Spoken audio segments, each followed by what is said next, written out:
friends, welcome to Mom's Favorite Times.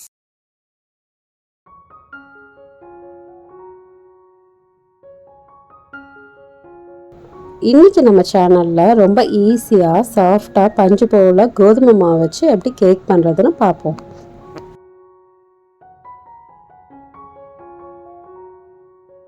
ஒரு mixing பவுல்ல 1 cup powder பண்ண சர்க்கரை, 3 டேபிள்ஸ்பூன் புளிக்காத தயிர் சேர்த்து நல்லா விஸ்க் வச்சு நல்லா மிக்ஸ் பண்ணிக்கலாம். சர்க்கரை நல்லா கரையணும், அந்த அளவுக்கு மிக்ஸ் பண்ணிக்கலாம்.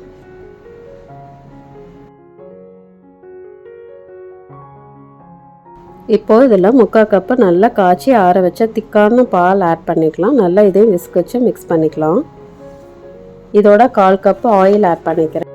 நீங்கள் எண்ணெய்க்கு பதிலாக மெல்டட் பட்டர் இல்லை கீ கூட ஆட் பண்ணிக்கலாம். இப்போது ஒரு ஜல்லடை வச்சு இதில் 1/2 கப்பு கோதுமை மாவு, 1 teaspoon baking powder, 1/4 teaspoon baking soda, ஒரு பிஞ்சு சால்ட் போட்டு நல்லா ஜலிச்சிக்கலாம். விஸ்க் வச்சு நல்லா மிக்ஸ் பண்ணிக்கலாம். மிக்ஸ் பண்ணும்போது ஒரே டைரெக்ஷனில் மிக்ஸ் பண்ணிக்கலாம். மாற்றி மாற்றி பண்ண வேணாம், நம்ம ஏதோ ஒரே டைரெக்ஷனில் மிக்ஸ் பண்ணிக்கலாம். இப்போது இதில் கொஞ்சம் ஹாட் வாட்டர் ஆட் பண்ணிக்கலாம். நான் டோட்டலாக வந்து இன்றைக்கி 1/2 கப்பு ஹாட் வாட்டர் எடுத்திருக்கேன். அதை கொஞ்சம் கொஞ்சமாக இதில் ஆட் பண்ணி மிக்ஸ் பண்ணிக்கலாம். நல்லா எந்த கட்டியும் இல்லாமல் நல்லா மிக்ஸ் பண்ணிக்கலாம். வெண்ணிலா எசன்ஸ் ஆட் பண்ணிக்கலாம். வெண்ணிலா எசன்ஸ் இல்லைன்னா ஏலக்காய் தூள் கூட நீங்கள் ஆட் பண்ணிக்கோங்க. இப்போ நான் ஒரு கேக் ட்ரேயில் வந்து ஆயில் அப்ளை பண்ணிக்கிறேன். அதில் கொஞ்சோண்டு கோதுமை மாவு டஸ்ட் பண்ணிக்கலாம். உங்கள்கிட்ட கேக் ட்ரே இல்லைன்னா பரவாயில்ல, வீட்டில் இருக்க ஏதாவது ஒரு சில்வர் இல்லை அலுமினியமில் ஃப்ளாட்டான பாத்திரம் எடுத்துக்கோங்க, அதில் பண்ணிக்கலாம். இப்போ நம்ம ரெடி பண்ணி வச்சுருந்த கேக் பேட்டரை இதில் ஊற்றிட்டு நல்லா டேப் பண்ணிக்கலாம். அதில் ஏர் பபிள்ஸ் ஏதாவது இருந்ததுன்னா ரிலீஸ் ஆகிடும். நான் இன்றைக்கி 2 கேக் ட்ரேயில் பண்ணி காமிக்கிறேன். ஒன்று வந்துட்டு குக்கரில் பண்ணி காமிக்கிறேன், இன்னொன்று வந்து அவனில் பண்ணி காமிக்கிறேன்.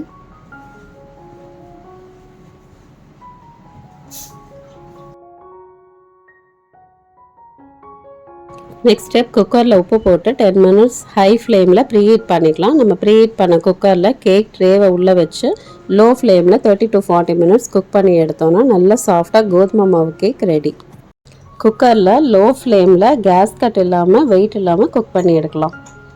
நெக்ஸ்ட் அவனில் எப்படி பேக் பண்ணுறதுன்னு பார்ப்போம். நம்ம கேக் ட்ரேவை உள்ளே வச்சுட்டு 180 டிகிரி செல்சியஸில் பேக்கிங் மோடில் 30 to 40 மினிட்ஸ் வச்சு நம்ம எடுத்தோன்னா கேக் ரெடி. இப்போது ரெடியான கேக்கை 10 to 15 மினிட்ஸ் நல்லா ஆற விட்டுடலாம். அதுக்கப்புறம் அதை தட்டில் கவிழ்த்துட்டு நம்ம கட் பண்ணிக்கலாம். என்ன ஷேப் வேணுமோ அந்த ஷேப்பில் நம்ம கட் பண்ணிக்கலாம். ரொம்ப சாஃப்டாக ஃப்ளஃபியாக நல்ல கோதுமை மாவு கேக் நமக்கு ரெடி. இதே இன்க்ரீடியன்ட்ஸ் வச்சு நீங்கள் ட்ரை பண்ணி பார்த்துட்டு எப்படி இருக்குன்னு கமெண்ட் பண்ணுங்கள். Thanks for watching, friends. Please like, share and subscribe.